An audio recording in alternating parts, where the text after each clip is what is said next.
Well, Ted, I'm excited for us to be covering this topic because I know it's something that, like in my own story, when we come to this recovery process, it's not necessarily what we expect to lean into to really work on healing and recovery. We tend to enter into it to be more behavior focused and how do I stop these unwanted behaviors. But the father wound really is one of those crucial elements where we're going below the surface into someone's life to see what's really driving their behavior. At Pure Desire, it's a theme and topic we discuss quite a bit, but for anyone that's maybe heard the phrase and has just never really thought about what it means, or maybe someone's listening to this podcast that's new to us and new to Pure Desire and they're hearing this idea of a father wound for the first time, would you just give us kind of an overview of what is a father wound? How would you explain it to someone that's trying to understand this concept? That's a great question because a lot of guys come in my office and they say, I don't have any father wounds.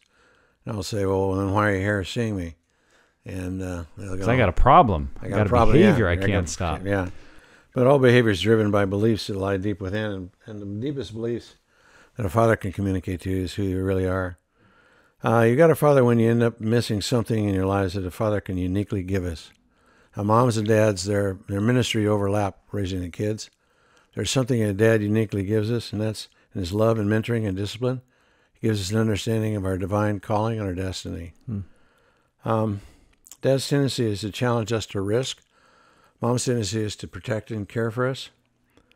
And as in the risking, the dad calls forth our sense of identity and mentors us in the development of our giftedness. I believe the role of a dad in our culture is particularly important because there's no recognized rite of passage as a young man. You look at ancient cultures, they always have a rite of passage. The elders will have a rite of passage they take a man through. Mm-hmm. Once he gets on the other side, then he's recognized as a man and a warrior. Some of the crazy contemporary and some cultures around the world are really nuts, a rite of passage. One I would call it, bungee jumping is for wussies, because this in the island in South Pacific of Vanuatu, what they do is land diving. They make a 100-foot high tower, and the young men dive off head first with a vine tied to their leg. And what they want to do is just barely touch the ground with their shoulders. And obviously, if you get it set wrong, it can kill you. So that's one of the rites of passage. I'm glad we don't do that. I'm glad we don't, but there's some other ones. That's a real pass-fail experience. Yeah, really. Oh, there's not a lot of gray area in there. No, it's you got to get it just right. Maasai tribes in Africa, most of the rites of passage are connected with circumcision. So they invite the entire family to come, and when the boy's being circumcised, the family challenges, says, if you show any weakness, we'll disown you. Because the Maasai value courage and ability to withstand pain in their culture. So a young man has the opportunity to display publicly if he can withstand pain. But that's really not the crazy one. There's a tribe in Brazil, Moe, which the standard of rite of passage here reaches the absolute insane level because what they do is ask the young man to stick their fist in or their hand into a nest of bullet ants, which are the most painful type of ant sting you can have. And what'll happen, the kid will start shaking, and the venom lasts for 24 hours. If he shows any sign of weakness, they have him put it back in there, and that's pass or fail, big time. Wow. Well, in our culture, when you know you're a man, I put it this way, when your father says you're a man, then you're a man.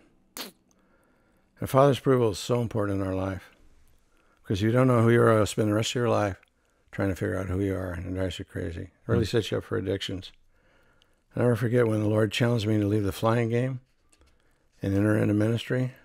I went back in the squadron for the last time. And I talked to the Marines who were there. It was a Navy squadron, a Marine detachment I was part of. And Major Curtis was there. And I walked in the door, and he was mentoring me. And he turns back to me, and we didn't even recognize my existence. Something in me died that day. I realized how much I had been so affected by my 7 abusive fathers, how much I wanted to have someone approve me. It's really a huge issue in our culture today. With a father not affirming you, leave you with a sense of anger, rage, and just isolation take you over.